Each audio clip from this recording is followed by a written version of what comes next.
Hey guys, Jarretman here, back with another video, playing some more 500 Zoom. Yeah, it's been a while since I've uploaded a video. I've been no-lifing it, being a shut-in, playing World of Warcraft Classic. But it's about time to make a video. So let's play some 500 Zoom. So this hand we started off kind of mid-video where it was a limp pot. We checked back with the queen 3. We bet the flop when we faced the check raise. We're gonna call the flop at least.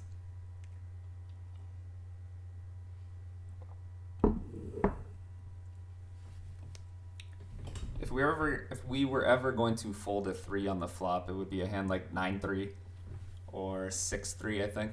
When we hit our 2 pair, it's not as clean. There's a lot of reasons to bet the turn here, actually.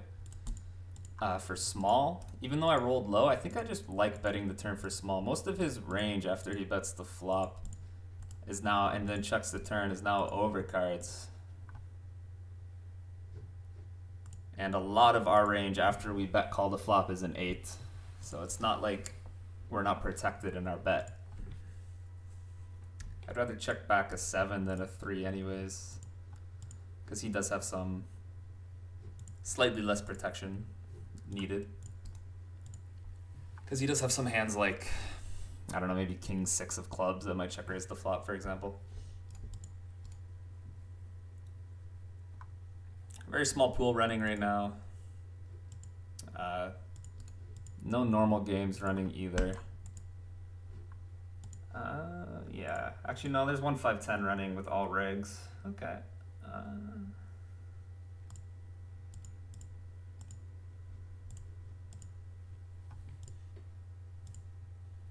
If this pool dies, this pool looks like it might die.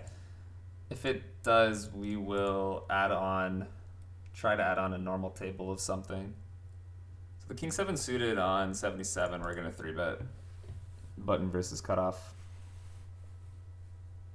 Easy fold versus overbet here. I like his size on the turn.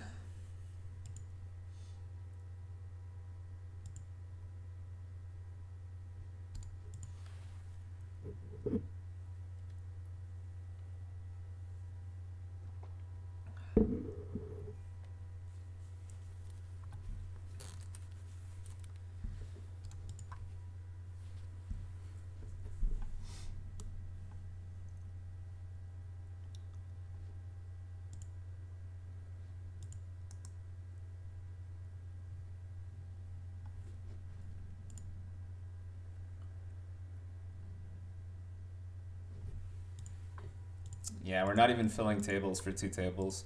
But that's okay. We'll just keep going. So I think on 85 it's really close between throwing this in as a low frequency 4-bet. But my low frequency 4-bet with 9s is going to be even lower than 15%. So we're just going to call on 85. And despite the fact that we have a spade, I think we're going to check fold this on the flop. Even versus a third, I think we're going to check fold this on the flop, yeah. This is a 4th. It's actually kind of close, I think. I imagine we're indifferent.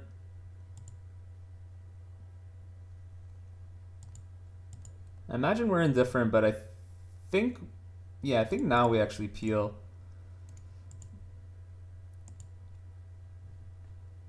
We do a lot of raising on this flop. We could even start raising this as a bluff even, but this is kind of our worst pair.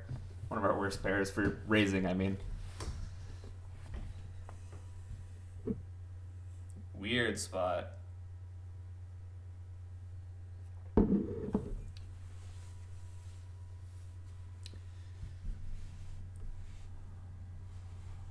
I'm gonna start with the check. I don't think my range can support doing any small betting on table 2 here. This might even just go into our check fold line. Check raising is interesting, of course. The 9 of spades is not the most relevant flush blocker of all time. You know what, his size might be okay. And I think my hand is going to be a pure call versus this size. You know, we only have to be good one at a 6.5 times, something like that. even though it's mostly just going to be an ace. And jamming this spot likely is fine with nines, but I think once we face that size, we can start jamming other flush blockers and not the ones that have a straight, I think. We start with the check on table one. The king of clubs is okay to bet the flop with, blocking some of his backdoor floats.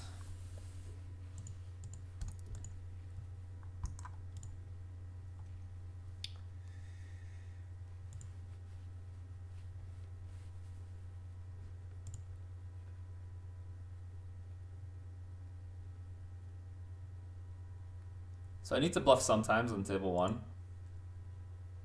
And you kind of need to mix some of your better blocker hands.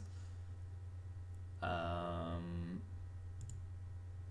think on 90, maybe my hand will bluff, but I don't like the properties. I don't like the blockers of my hand.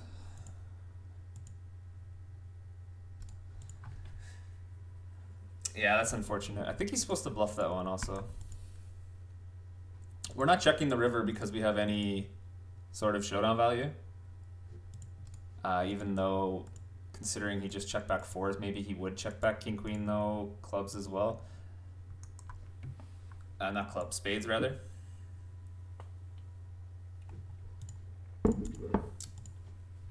It's just a spot where we have to give up a lot of hands by the river. We don't get to just start piling in money.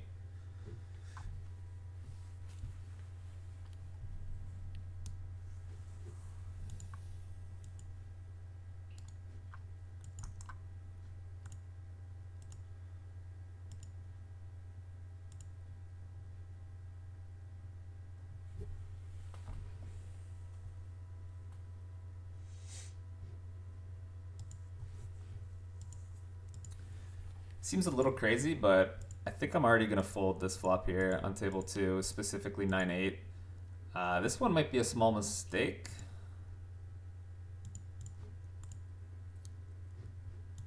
But if we're going to fold any middle pair, I think it's going to be 9-8.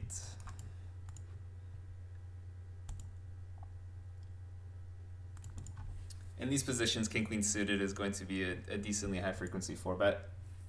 Hijack versus cutoff. If we're cutoff button, we want to 4-bet it less because it's less. It's more of a disaster if we 4-bet it and get folded. Sorry, get jammed on and we have to fold. If we get folded.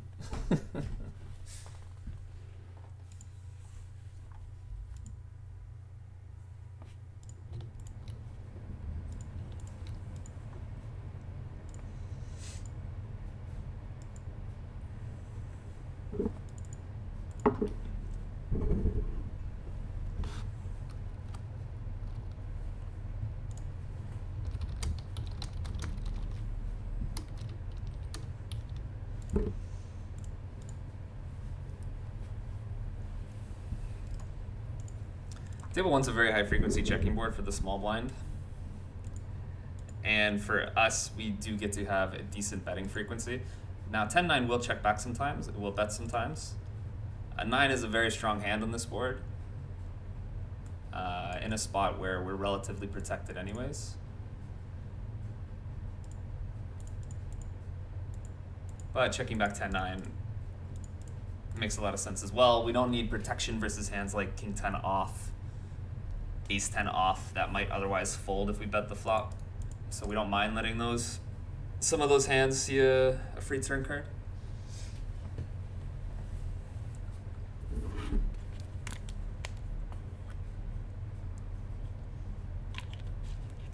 Again, on an 80 here on table one, we're going to throw in the 3-bet.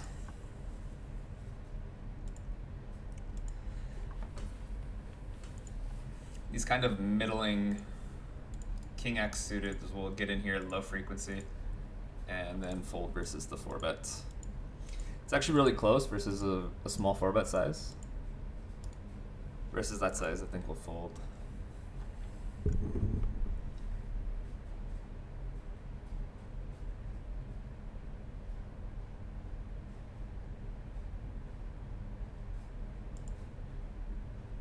Ace-8 off versus 2.25, I think we'll call from the big blind. Of course, we were wishing there was no rake. And then we could definitely call. You know, I don't hate check raising with this hand some of the time on table 1, even versus large bet.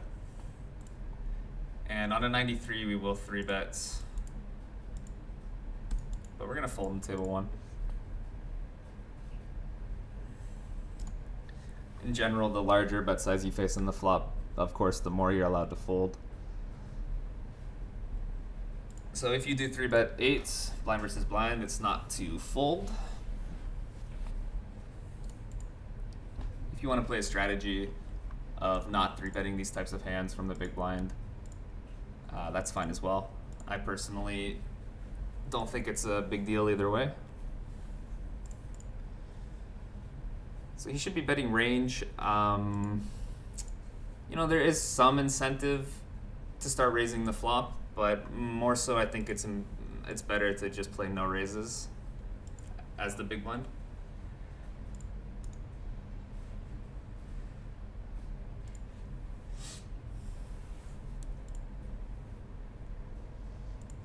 So far, we're actually in a decent spot with 8s on the flop here. We're ahead of most of his hands still. The problem, of course, being, yeah, there's lots of turn cards that are higher than an 8. So after he checks the jack, so 8s is too strong to turn into a bluff, and it's obviously too weak to bet for any sort of protection / value, I think. I don't think there's much incentive to do any sort of betting here with 8s. What do I think his real range looks like after he checks the turn? I mean, I'm hoping he's got ace 5. Or I'm hoping the river is an 8 of hearts. I think a lot of his range is like 10s. Like a super, super high concentration of 10s after he checks the turn. Like, it seems like a very high frequency bet on the turn. With his range, I mean. I'd be surprised if there was much checking going on at all. And one of the hands that comes to mind that would check would be 10s. And now we hope he has 10s with a 10 of hearts and finds a hero call. So hands I'm turning into a bluff on this river. Basically anything that's not 2-pair, I'll be bluffing this river. And then maybe even turning some lower pairs. Yeah, ace jack makes sense. It's a reasonable hero call in the river. I don't know if it's a reasonable snap call, but he probably just rolled high or something like that. And I could definitely be over bluffing this spot, that's for sure, because I have lots of floats on the flop, and then because this turn is so bad for me, I don't get to bet those hands necessarily. I don't get to just bet every single time I have an air hand on the turn. So by the river, I do have a lot of air. And I think even all those things considered, I still think I'm allowed to mostly just bet all my air on the river. And yeah, maybe actually I changed my mind. Maybe we don't want to turn 2 pairs. Like if I had 6s or 7s with a heart, I actually don't think we would want to jam the river. Because he could have ace 5 still, I guess. You can basically do everything here on table 1. You can jam. I can raise non all in. I can call. I like calling the least, to be honest. But on a 10, yeah, okay, we're gonna raise non all in. I think in these positions, maybe jacks doesn't even really want to call.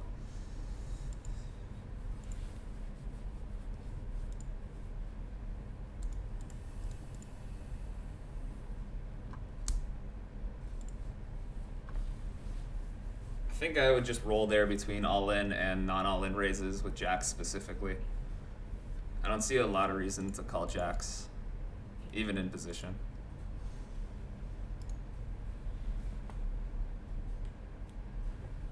Sizing choice is interesting from our perspective, though. Like, what size should we raise if we're going to raise non-all-in?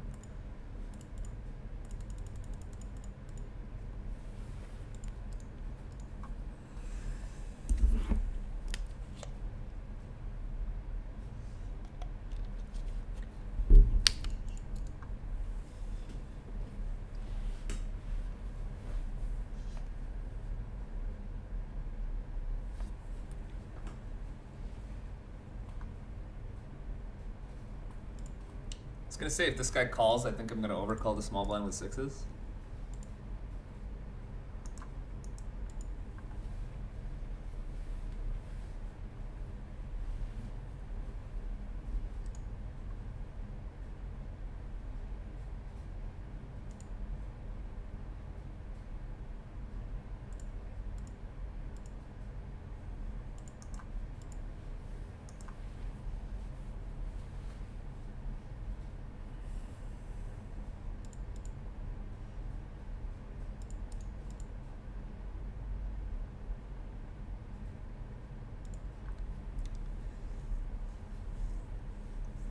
So this hand's really close between 4-betting and folding.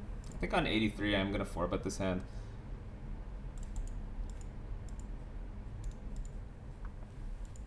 Ace-8 will get in here as a 4-bet. We want to 4-bet less with like those ace-4 suited, ace-5 suited in these positions. And unfortunate.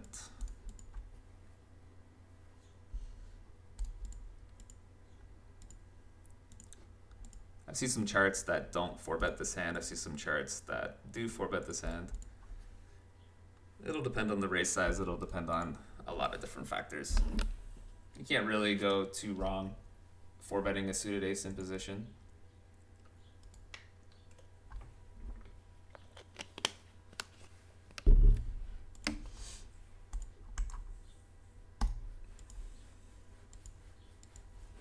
So if I had ace-4 off on table 1, I think it gets into the check raising range with the ace of spades, maybe even pure. Okay, so he plays a check back range on this board, which is very reasonable, especially if he's playing a larger bet size. So considering we have the heart plus the spade, I think this hand wants to bet. I think we're just going to play this size or check. Table 2, our hand is definitely strong enough to bet. But we're going to check it back. We'll do both. Having the heart here is nice because he's more likely to bet heart hands on the flop that are air. So by the turn, when we have the 8 of hearts, we're weighting his range more towards hands that are air because he would have bet those on the flop. So when he checks back, he doesn't have them anymore. Like let's pretend he has, queen 8 of hearts. That's going to bet the flop. That's a bad example because that is a two-way. That is a straight draw on the turn, but. Yeah, maybe it actually doesn't matter, the 8 of hearts, now that I think about it. Because I'm struggling to find a combo that would otherwise... Yeah, disregard what I said about the 8 of hearts. Again, I think my hand is strong enough to bet the turn. We rolled low. I do think we want some of these hands in our check back range. I think he's supposed to value bet worse here now. Not for that size. I don't think the size... is a thing. 9-7 off is really close versus 2.5 actually. And we're a bit deeper. It's probably still a fold with the rake, but let's call. I think my hand's a pure call on table 2, and I'm gonna fold.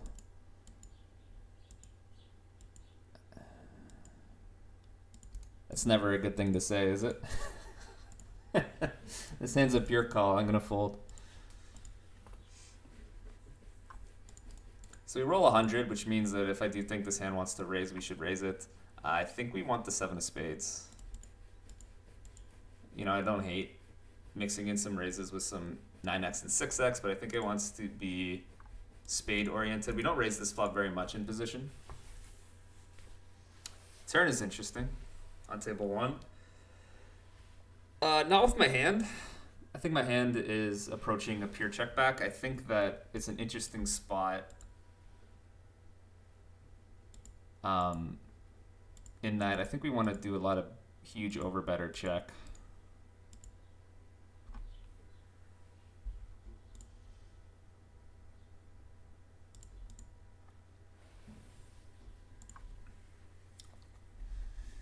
So if the river wasn't a spade, I would bet. The problem with betting here is that, of course, you have to get called by worse in order for betting to outperform checking back.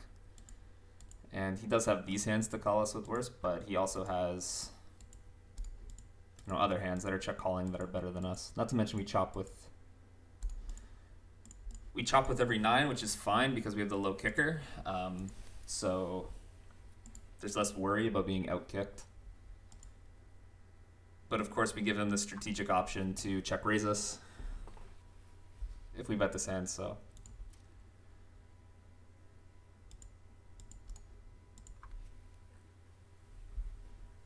Could definitely raise this hand some of the time on table 2. I think we still want to, I think we prefer to have a hand like 8-5, blocking the real straight that he can have.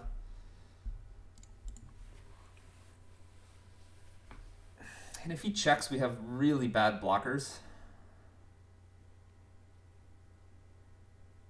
But I think we still bluff.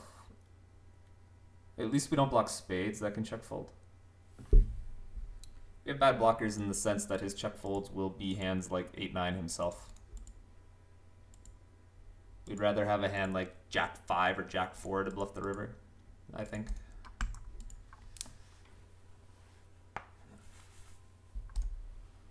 But we just do it anyways.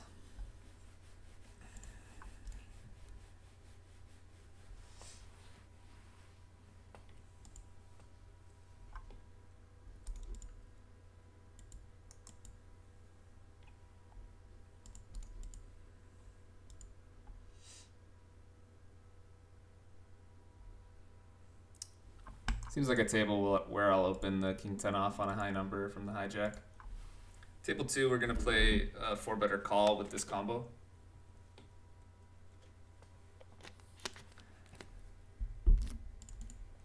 On a 21, we'll call.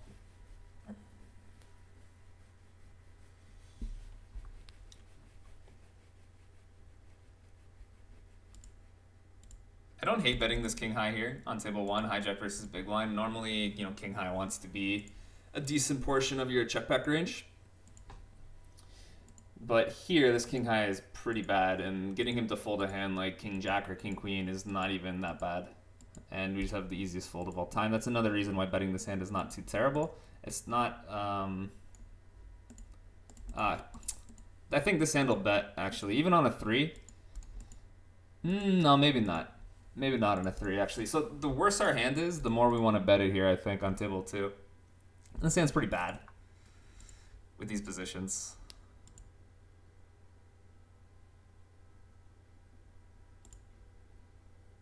Okay, so now I think we bet a 3rd with this hand. You know, if we did check back the flop, you end up betting these hands a lot on the turn, I believe. So he's going to check call ace queen, he's going to check call ace king, he's going to check call. Easy fold now. Not considering leading here in these positions, just again timing out, thinking about the other hand.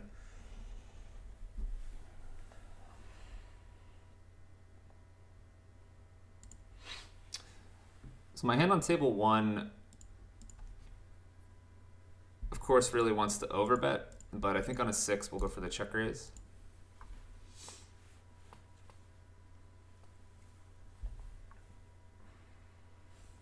Definitely a spot we want to have check raises. Going to give this one up on table 2. Having hearts is usually nice in that we don't block the floats that he can have.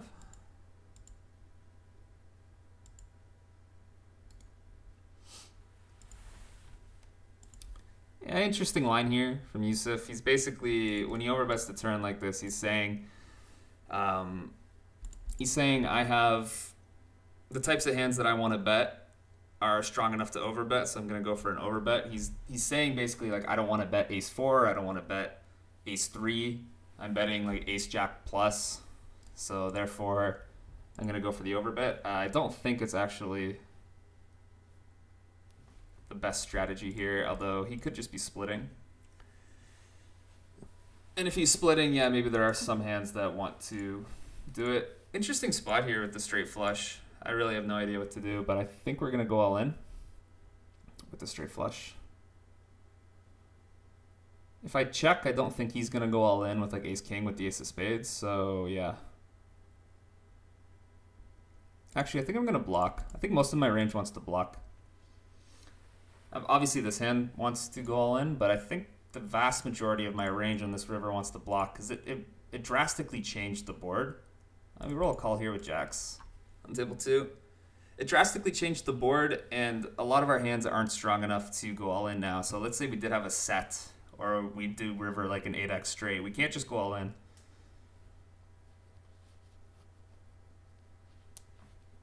But we still want to bet them, I think, in this line. We'll check call jacks here. I think it's too high to fold.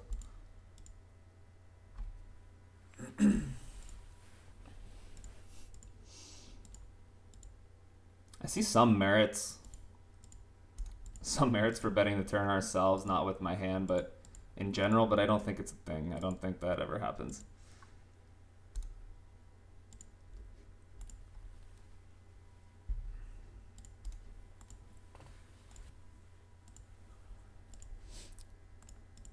So I might have misplayed this one with the rivered straight flush.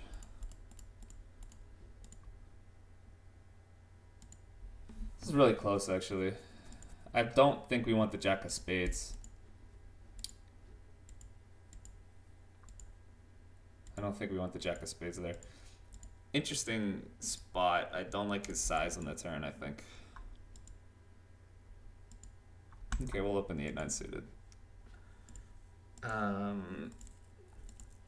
So if I have two pairs, so I can still, like 6-5 is strong enough to check raise the turn versus normal size, but versus overbet, I don't know if it is. So can I bet a set on the river is the real question. I think we're gonna open for half or check here on table one. Can I open? He's probably checking range on this board for what it's worth. And if we get check raised, I think we'll call on table one. I don't think I'm gonna play any 3-bets. Can I bet a set? If I have pocket fives, can I still bet the river? Yeah, I think I do. So I think the majority of my range is still wants to bet a third. Interesting spot though, for sure.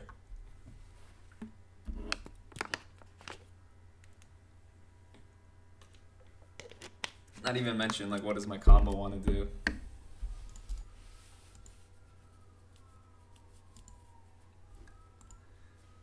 I guess mainly what I was thinking is that if I check the river and he has ace of spades, king of diamonds, low frequency folding the nines here. If he has ace of spades, king of diamonds, and I check, he's gonna snap check back. If I bet 1/3, I think he considers going all in, or considers calling at least, which is what my hand wants, of course. So.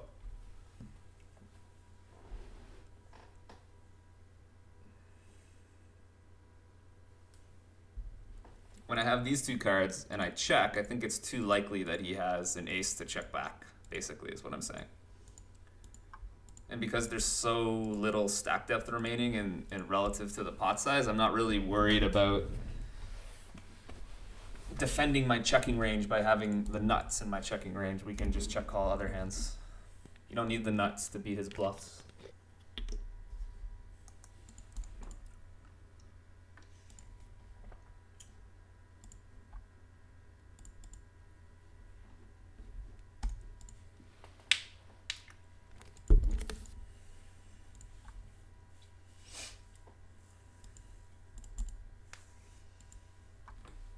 Should be facing a lot of big betting here on this board.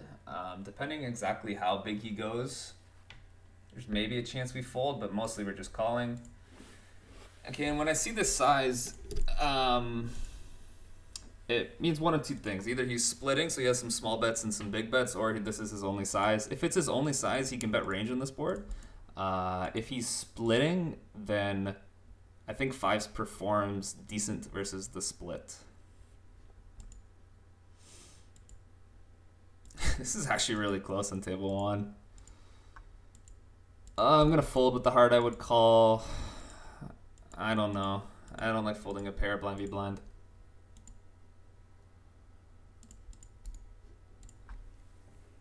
I see a lot of reasons to bet. I see a lot of reasons to check as well. But I see more reasons to bet on table two. Specifically having the 5 of hearts, I think, is decent in that we block ace 5 of hearts, which might be a hand that would check raise the turn sometimes, maybe. So we're blocking the check jam. See, check jam I feel like is not allowed in this spot, in the sense that I think it's slightly too large. And he can no longer just do this with random ace king and king queen and stuff like that. So I think 5s is just a fold now. It's just too large. Like, we started deep in the hand, or not deep, started deeper than 100 big blinds.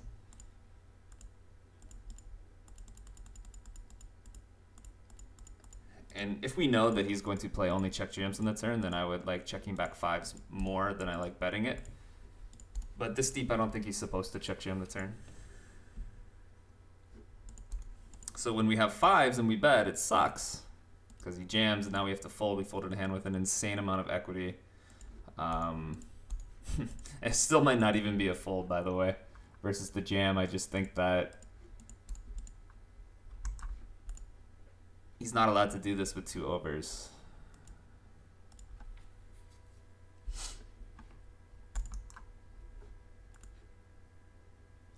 The way he loses EV here is that naturally he gets exploited by the strong hands in my range that are going to call. As well as if we're aware that he's doing this, then if he ever raises to a smaller size, I imagine that it's going to be... We're going to call here, try to flop a 7. It sucks with the short stack in here 3 ways, but because we have at least position on the short stack, getting a good price 3 ways, being a bit deeper with a guy who I think I'm going to win some money if I hit a set.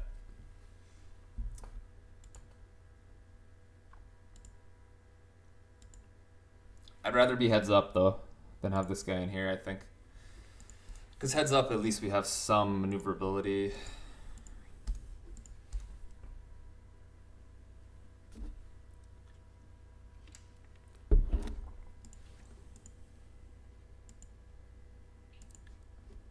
So yeah, basically what I don't know. Basically what I was saying is that I think we're allowed to bet small here with 5s because he's not supposed to jam. And if we're not getting jammed on here, then I think we can bet call a raise with 5s, which makes it a decent hand to bet.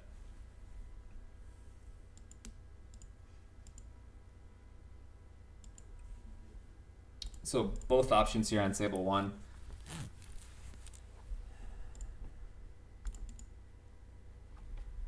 Start with a call though.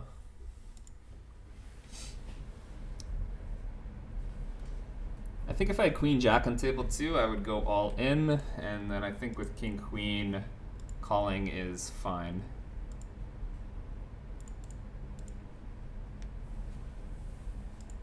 Three ways out of position, 9's no club. Even versus 1/3, we're just gonna fold. Very easy all in now on table 2.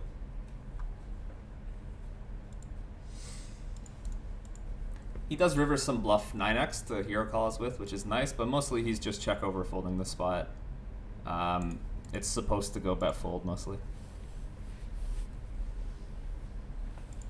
King 7 off is close, blind v blind.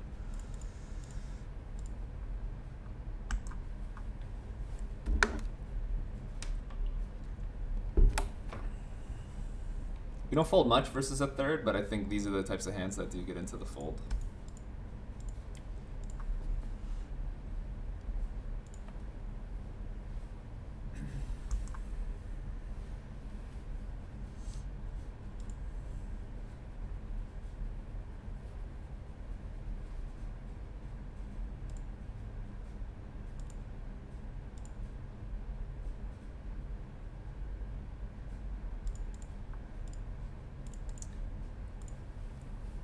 Another way that the small blind would lose EV here naturally without you doing anything is that if they're jamming too many hands here, it's usually they're jamming like jacks, queens, maybe kings if they're ambitious. And then, sorry, one sec. This went check. I'm not sure exactly what's going on here. He has a lot of jacks and 9s when he checks this flop. Checking this flop conceptually is not a bad idea, big blind versus button. Just wasn't expecting this player to check as well.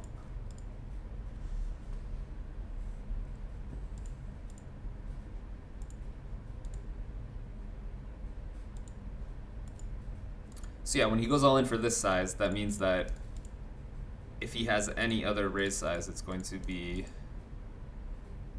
Sorry, I'm having trouble speaking and playing at the same time here.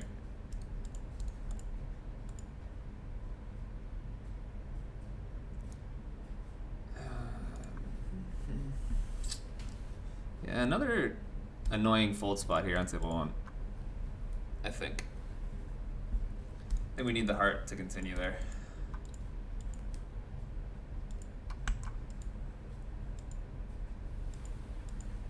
It's been a while since I've done a play and explain. I'm having trouble with the explain part and apparently with the play part as well.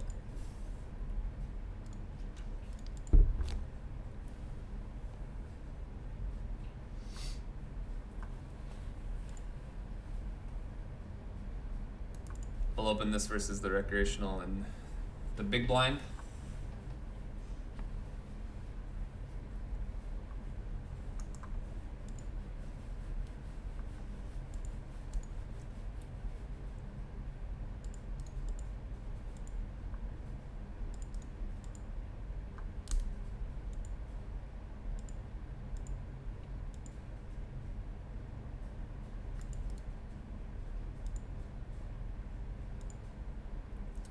Yeah, so what was this? Let me try to finish my thought here. The other way that he loses EV naturally is that he loses EV from some of our hands that he would otherwise stack when he raises to a small size or otherwise put into a tougher spot.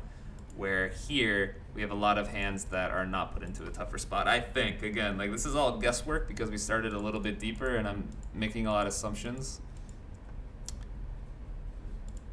based on that fact that we started just over 125 big blinds instead of 100 big blinds. And that all could be wrong. I don't know what to do here versus 4.5. Getting max raked doesn't feel fun. Calling and just guaranteeing the maximum amount of rake is paid. So mix table 2.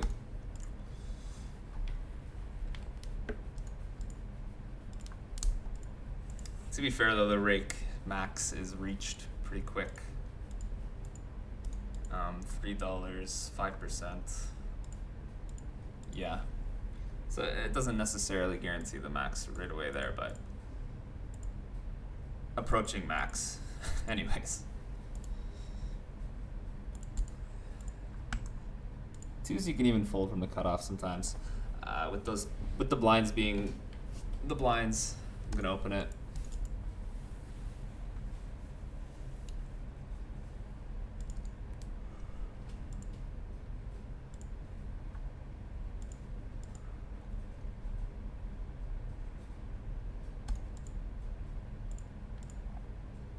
Don't need to 3-bet too large against these short stacks, especially in position.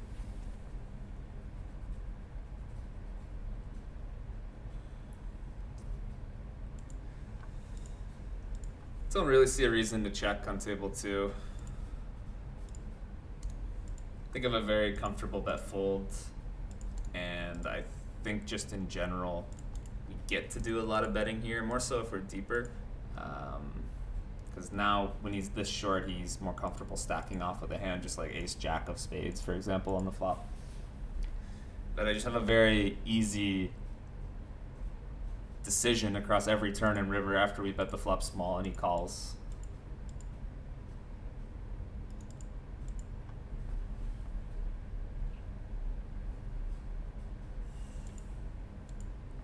So bluffing this one's fine.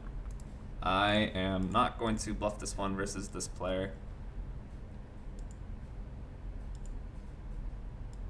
However, this player may or may not.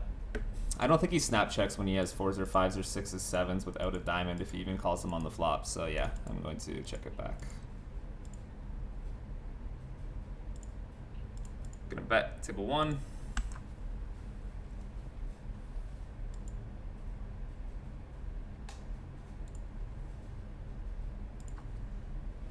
I think there is overbetting here on table 1. I think all of our overpairs are strong enough to overbet. I think that playing, there's not as much incentive for our 9x or 10x to bet anymore after we bet half pot on the flop, unless it's a strong 10x, which again is strong enough to overbet. So I think playing overbet or check is very reasonable here. let's say we had 10-8, for example, or 10-7 suited. I'm less inclined to bet those in the first place. So if I'm betting or Jack 10. So if I'm betting like King 10 plus, might as well overbet or check, I think. So now the Jack is terrible. We block Queen Jack, Jack 8 of diamonds, King Jack himself, and the King of Hearts is terrible. We block hands like King 5 of Hearts, King 6 of Hearts. So I'm going to give this one up. Not to mention, I think in pile land, there might be a very, very small amount of non-zero showdown value versus King Jack himself that might give up, because King Jack himself is ahead of hands like Queen Jack, which we would also give up some of the time. And there's always a chance that my opponent makes an error and checks back a hand that he's not supposed to, like 7-8.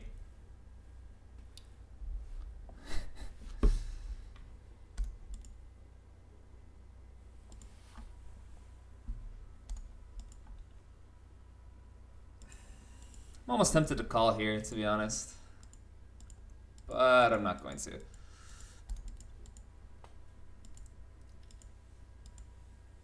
I understand the logic behind the size, but I think it's still just not a thing. This type of hand doesn't really want to raise versus a short stack. So if you're thinking, okay, well, what hands do we bluff on the river then? So we're still going to overbet the turn with hands like King Queen. That would be a better bluff on the river. It blocks less folds. A hand like, Ace 8 of spades might even get into Ace Jack of spades might get into the turn overbet range. King Jack, if we want to bluff it, I think we just would rather have a spade, or at least not the heart. Any hand that doesn't have a high heart is a better candidate than my hand. We have hands like Ace 4, Ace 5.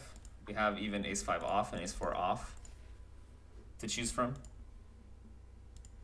And overall, this river card is just not the best for us anyways. Our main advantage on the turn is we have Jacks plus and he doesn't. And now on the river, having Jacks plus doesn't matter as much, because on the turn we were saying we have Jacks plus and you mainly have a 10 or something else. And now on the river, his 10 beats all our Jacks plus. So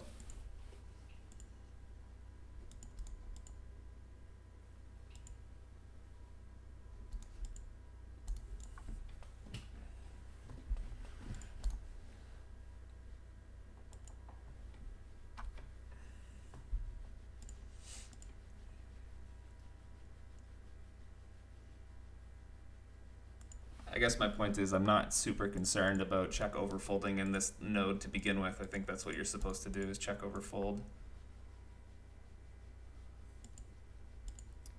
Again, choosing not to bluff that spot there on table 1 versus that player.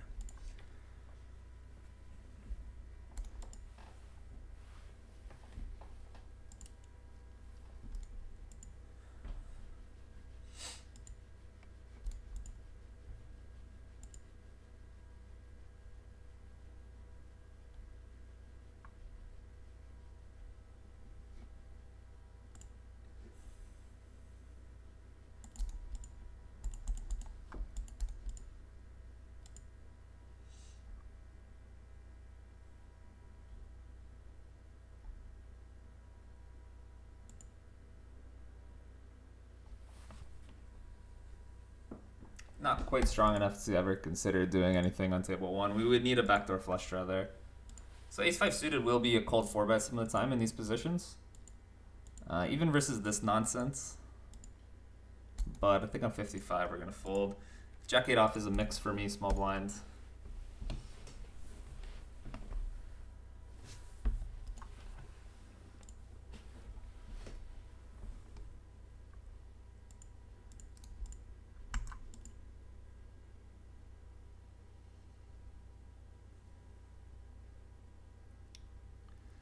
So we roll a low frequency 4-bet here with the Ace Queen off.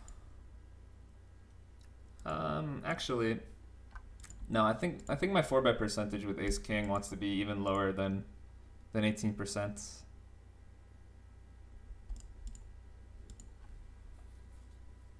Definitely can get in there as a 4-bet some of the time. Again, I've seen it doesn't really. It's not a huge difference either way. I've seen charts that 4-bet it more. I've seen charts that don't ever 4-bet it versus small blind. Not a huge difference. So we do want like a very, very small raising range on the flop, but again, I don't think it's that important. You know, we have some 5s that might want to raise. We have low frequency Ace King that wants to raise the flop. Then we have some random air. It all wants to like maybe raise for like a min raise size. So interesting turn spot. I think most of his range is like kings, queens, jacks, 9s, 8s, turned 10, all hands which struggle versus the size. So despite the fact that we're betting relatively polar, I think that betting 1/3 is good. At least, you know, we'll have some splits here in theory, but even just 1/3 or check probably performs pretty well.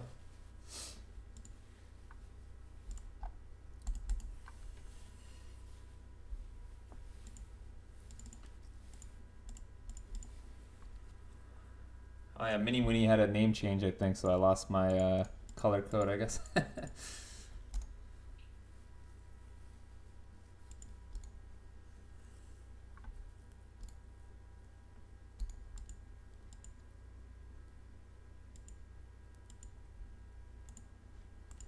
know, we have some hands that want to bet bigger, but I think for the most part, we just have a lot of hands that want to bet small. And I think in this spot, the more important factor is the construction of his range and how little protection the hands that we want to bet actually need. My hand needs 0 protection. There's no hand that I'm folding that folds out more than 5% equity, basically. Because I think versus my size, I don't think he gets to even fold like a gut shot. No, maybe he does fold gut shots. Okay, so he folds some gut shots. So there's no hand that has more than 10% equity, basically. That is folding versus me. So there's literally no protection. I guess that's the main reason why I think we can bet small there.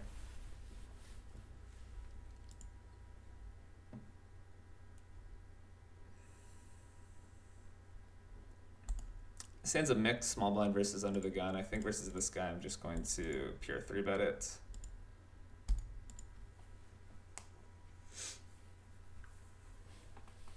Table 1, I'm curious what size he chooses. Okay, yeah, check back is reasonable, I guess.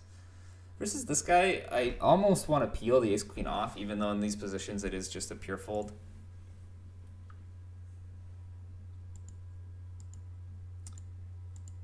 Okay, we're making a video. I'll stick with just playing good pre-flop ranges, and I'll just fold the pure folds. I really don't hate just going for the call there. I don't even hate jamming.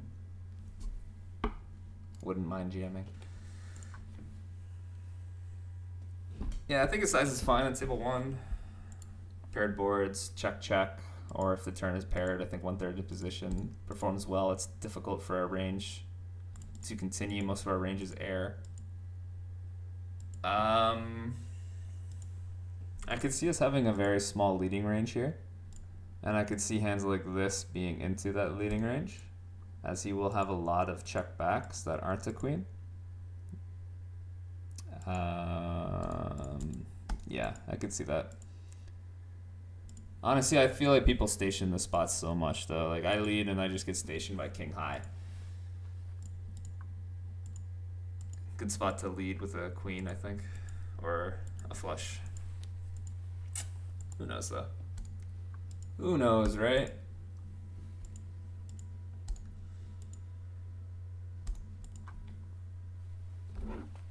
Who's to say?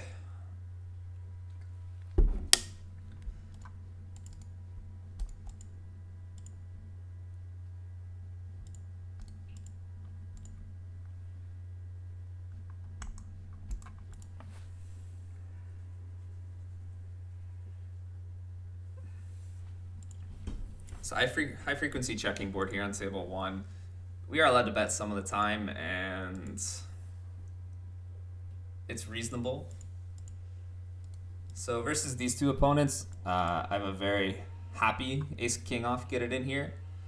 I think that ace king off in these positions facing the cold 4-bet under the gun button and a cold 4-bet from the blinds, it might even fold sometimes ace king off. But I'm happy shoving it here. So I think I want to play overbet or check on table 1.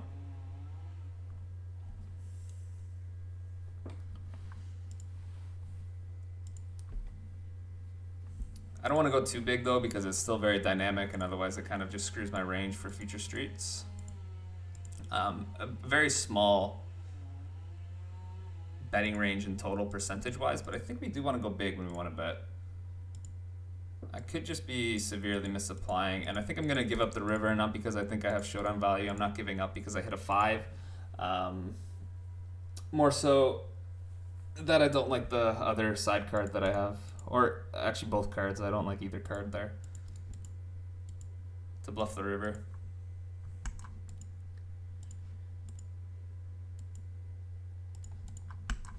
Yeah, I imagine the turn's just going to be an insane amount of checking, and then if we do bet low frequency, I think overbet is fine. I think my hand is fine. It's pretty garbage, my hand, to begin with.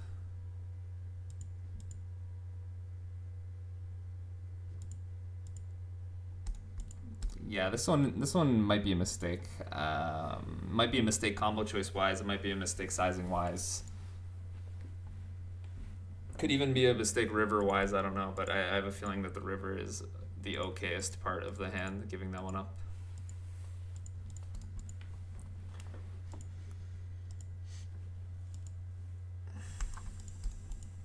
So on the turn, we want him to fold when we bet. And I'm just thinking if he does have any offsuit hand that has the 5 or 4 of clubs, he's going to bet the flop. Like, those are the types of hands I want to bet the flop. So by the turn, we're not really blocking any air that folds, but, you know, there's probably bigger things at work than just that in this spot. We block 4s and 5s, which won't bet the flop, which will pure fold the turn. So that sucks.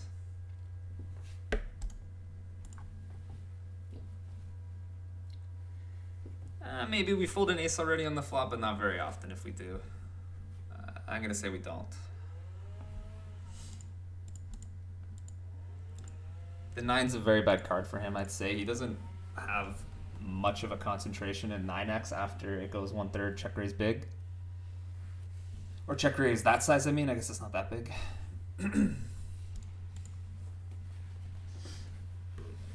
So all it does is reduces value combos is what I'm trying to say. It doesn't give him new combos of strong hands. Like there will be a low frequency amount of 9x that he's raising, like maybe king 9, 9-8, 9-6 suited with a backdoor, stuff like that. And I do not mind betting some of the time with some of our random ace-x. He should be checking this turn a lot, which means that he should have some strong hands in his checking range as well. I think in this spot we want to reopen for a small size. I think it puts his 7x in a tough spot. It puts some hands like 7-6 suited, maybe 7-8 suited. Some hands like Jack-10 into a tough spot. Not exactly sure what's going on here on table 1 anymore, to be honest.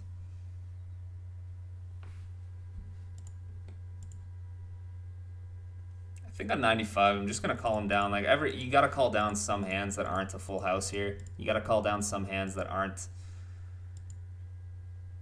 a 9 on the turn.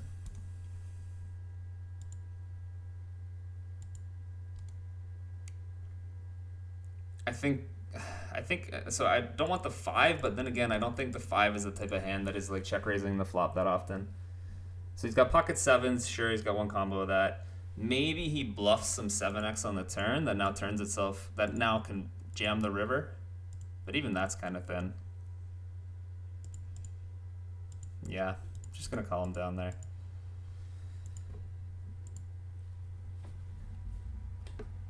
This line just didn't make a lot of sense, to be honest.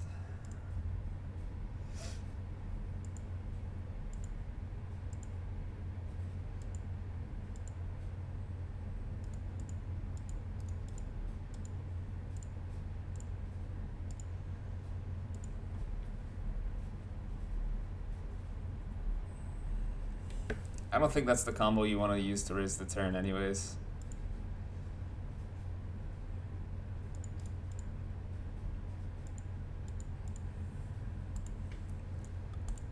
But this is the region that I thought would raise the turn, like 6-8, Jack 10 maybe.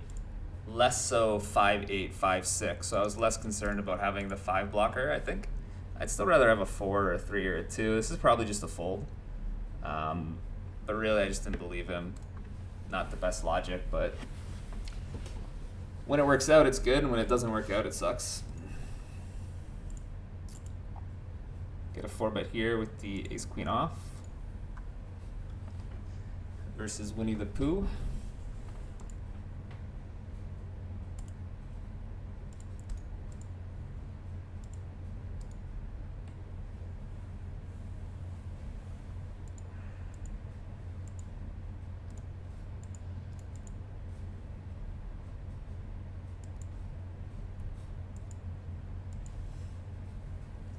Alright, I'm gonna call this one a video.